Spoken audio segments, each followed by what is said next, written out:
Winter, 1969. Somewhere in northern Norway, the sun had not risen for weeks. The forest stood silent beneath a pale sky, and snow covered every sound. In a village of only 20 souls, a child walked into the woods and vanished. They say a light came down from the clouds that night, cold, still, without a sound. And when the boy returned, he could no longer remember the dark. In the late 1960s, northern Norway was a place untouched by time. Endless forests, frozen rivers, and narrow dirt roads that disappeared beneath the snow. Life here moved slowly, marked only by the rhythm of the seasons and the silence between them. Electricity reached the village just a few years earlier.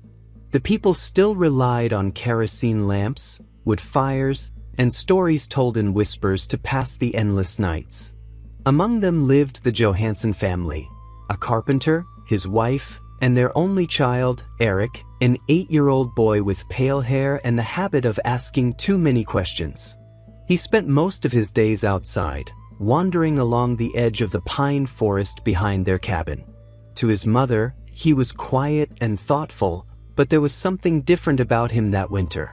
He spoke often about the white sky, and how the snow sometimes seemed to glow even when the moon was gone. The villagers noticed it too.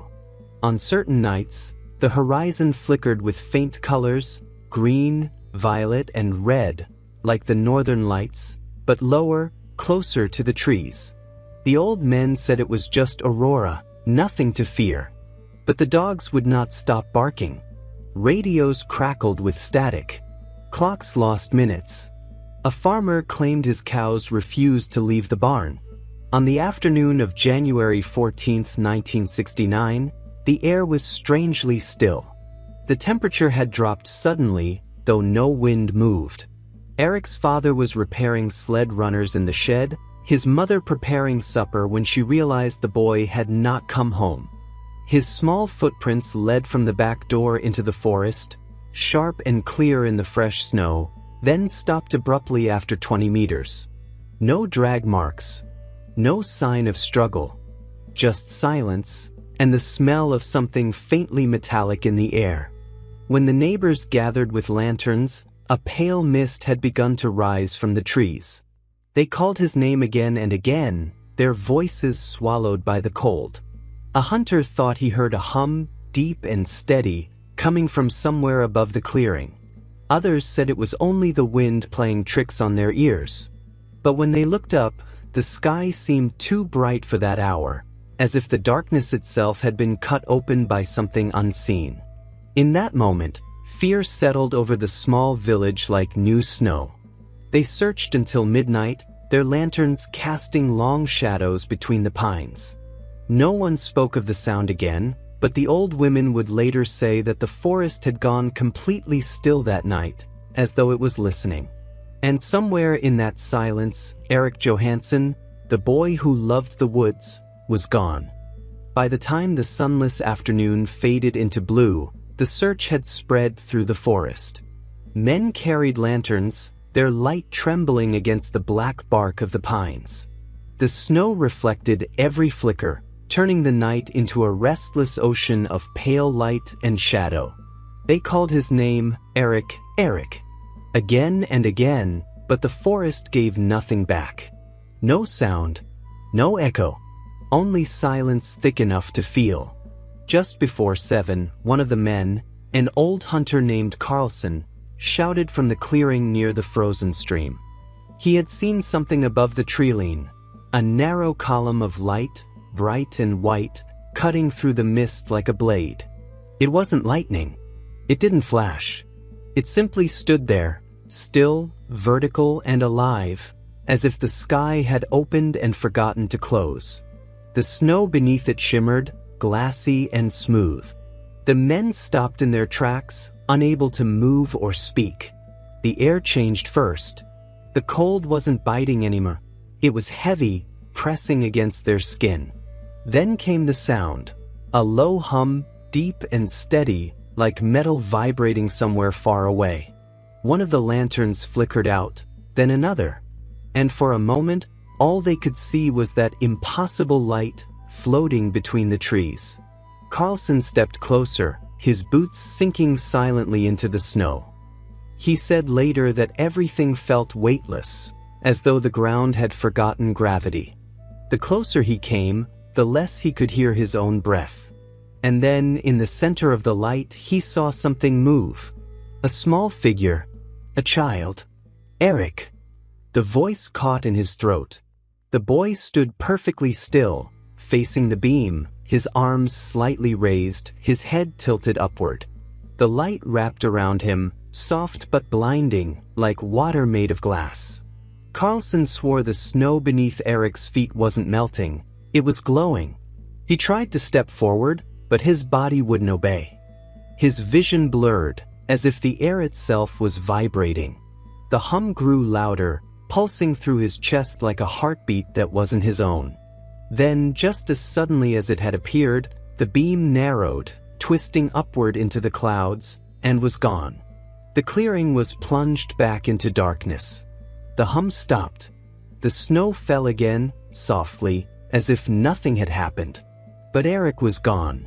Not a footprint remained where he had stood, only a faint, circular mark, smooth as ice, where the snow seemed fused together. When the searchers finally gathered, none of them spoke. They only stared at the circle, each one waiting for the other to explain it. But there were no words. The lanterns glowed weakly, and someone whispered a prayer under their breath. Back in the village, the clocks had stopped, every single one. At 6:47 p.m. radios emitted only static, and the dogs howled without pause until dawn. Some said they saw a brief flare of light beyond the forest line. Others swore they heard a voice, soft, distant, calling their names. 5 hours passed. The snow kept falling. And then, as the first hint of morning crept over the horizon, a farmer 2 kilometers away found something lying beside his fence, a small body curled in the snow. It was Eric. He was alive. Cold, pale, eyes open but unblinking. His pulse steady, his breathing shallow. When they carried him home, his skin was warm, almost fevered, yet he did not respond to touch. Only when his mother held him close did his lips move. "It wasn't night," he whispered. "It wasn't day, it was white." Then he closed his eyes again. For a moment, everyone in the room swore the lamps dimmed, and the same low hum filled the air, faint but unmistakable. It lasted only seconds, but long enough for them to remember the sound that had haunted the forest. Outside, the snow began to fall harder, muffling everything once more. The world, it seemed, had returned to silence. But in that silence, something felt wrong, as if the forest itself was listening. Morning broke without sunlight. The sky was a pale gray mirror, reflecting nothing. The Johansson house stood silent at the edge of the forest, its windows clouded by frost, the chimney releasing a thin, trembling line of smoke. Inside, the boy lay on his bed, his mother sitting beside him, her hands never leaving his. He was warm now, but his skin looked wrong, too smooth, too pale, like wax left too close to a candle flame. The doctor arrived just after dawn.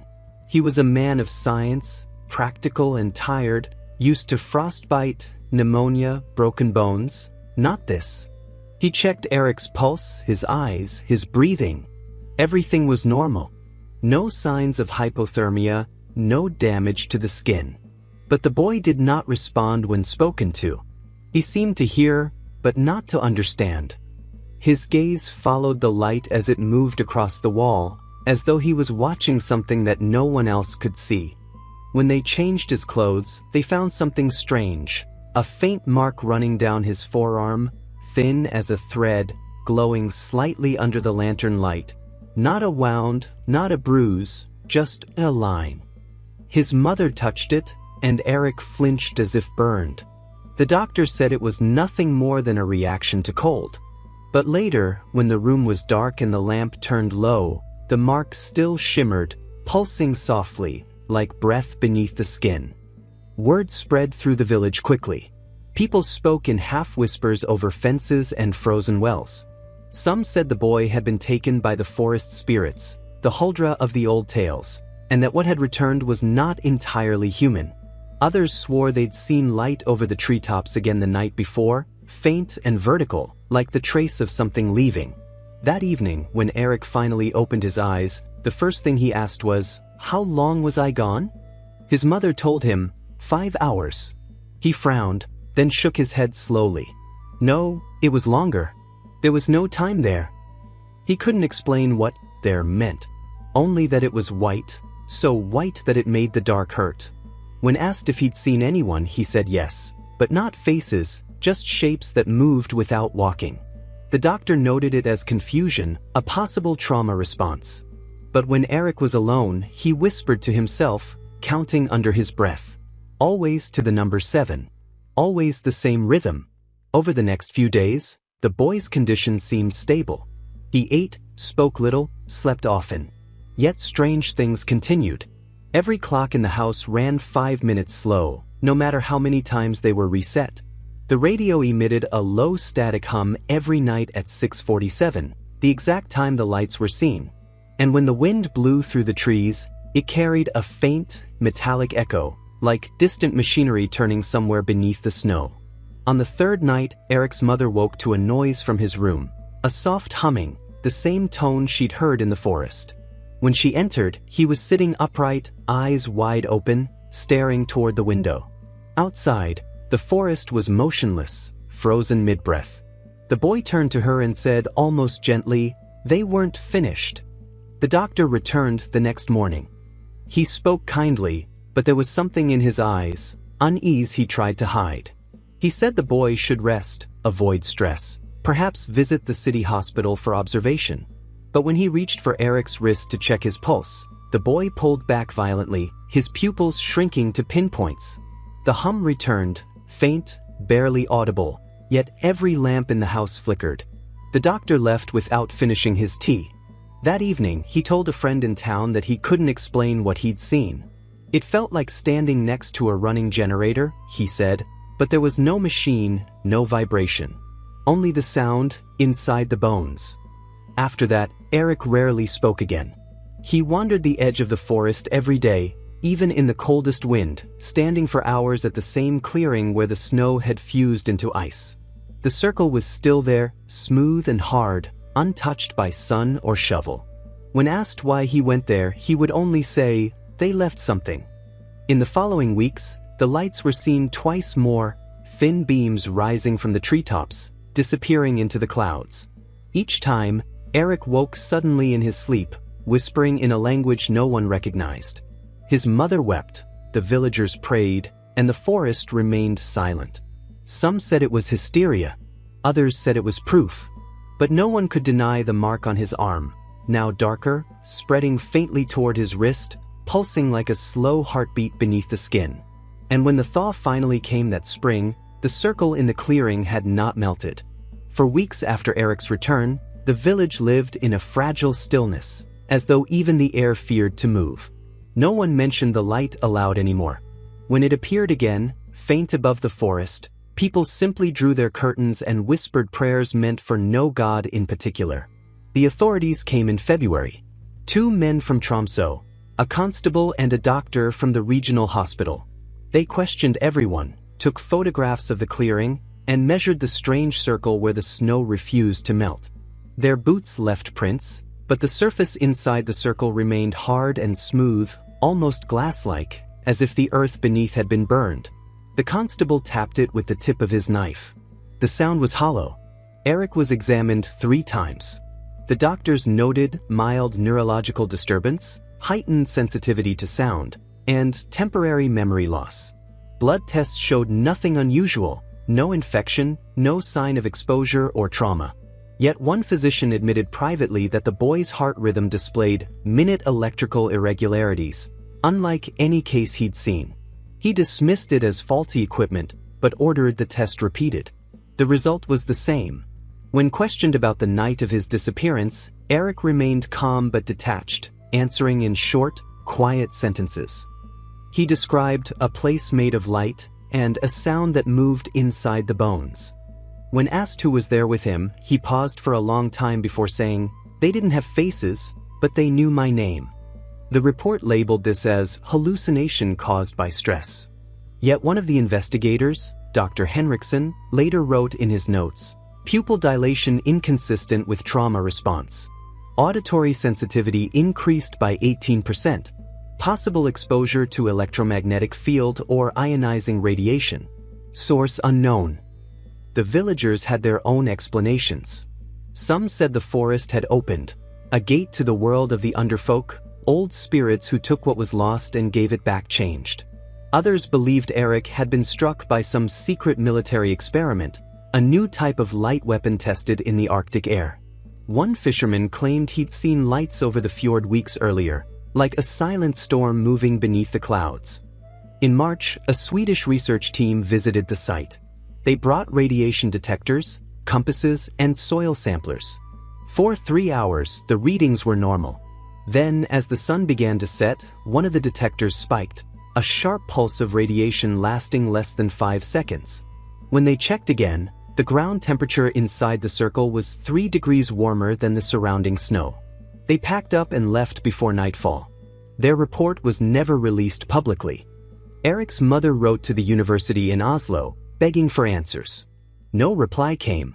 The local newspaper printed a short article titled, "Boy Survives 5 Hours in the Snow," omitting every mention of light or sound. The story was forgotten by spring, buried beneath the next storm and the next tragedy. But in the quiet of the village, no one forgot. The Johansson family left that summer, moving south to Bergen. Neighbors said they never returned. The house stood empty for years, its roof sagging, its windows broken by the wind. Those who passed by claimed they could still hear a faint hum on winter nights, drifting from the forest line, low, rhythmic, and alive. The circle remained visible until the thaw of 1971. Beneath it, when the snow finally melted, the soil was blackened and dry, as if scorched by heat that came from below. In the archives of Tromsø, one document remains, stamped, unsigned, dated February 24, 1969. Reads only, "Subject stable. No further investigation required." And at the bottom, written in a different hand, almost as an afterthought, "If questioned, deny the light." 50 years have passed since that winter in northern Norway. The forest has grown thicker, swallowing the old path to the Johansson house. The cabin itself is gone now, collapsed beneath the weight of time and snow, leaving only the stone foundation, half buried among pine roots. But when the wind blows from the north, locals say the air there still carries a faint hum, low and steady, like the earth remembering something it was never meant to hold. Few in the village speak of it anymore. Most who lived through that night are gone. The children who once whispered about the boy who vanished in the light are old now, and even they struggle to recall what was real and what was rumor. But sometimes, after long winters, a story drifts through the valley again, quiet, hesitant, about a stranger seen at dusk, standing where the circle once was.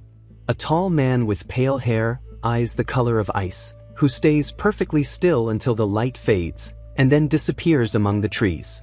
In 1994, a hiker passing through the region found a rusted tin box near the riverbank. Inside were a few damp pages, the remains of a journal. The writing was faint but legible. It began with a date, February 3, 1988, and a name, Erik J. "The dreams have returned. The hum is back. When it comes, I can't move. The air thickens. Sometimes I see the white place again. Not a dream, but a memory too bright to look at. They said they would return when I could understand. I think they mean soon." The journal ended abruptly after 4 pages. The hiker turned it over to the local police. No official report was filed. Satellite imagery of the area shows nothing unusual, only endless trees, snow, and the frozen scar of the old clearing. But investigators who visited the site decades later noted that compasses still wavered near the center, and electronic devices lost signal for several minutes. One of them, a geologist, would later tell a reporter, "It's as if something's still running underground, something we can't detect." Every winter, A few curious travelers come to see the place. Most find nothing, but some claim that if you stand there long enough, you can feel a pressure in your chest, a deep, slow pulse, and the faint smell of metal in the air. As for Erik Johansson, no public record exists of his later life. His name appears once, in a hospital log in Bergen, dated 1978. The notes mention chronic insomnia, heightened sensitivity to sound, and periods of disorientation. After that, nothing. No address, no obituary, no grave. Only silence. Perhaps he left the country. Perhaps he went north again, back to the place where time stopped. Or perhaps he never truly came back at all. And sometimes, when the snow falls heavy over northern Norway, and the sky glows with the faint green of the aurora, the villagers say the forest hums again, steady and low, just like it did that night in 1969. They close their windows, whisper prayers they barely remember, and listen to the wind carry the same question that has haunted them for half a century. What if he wasn't taken, but chosen?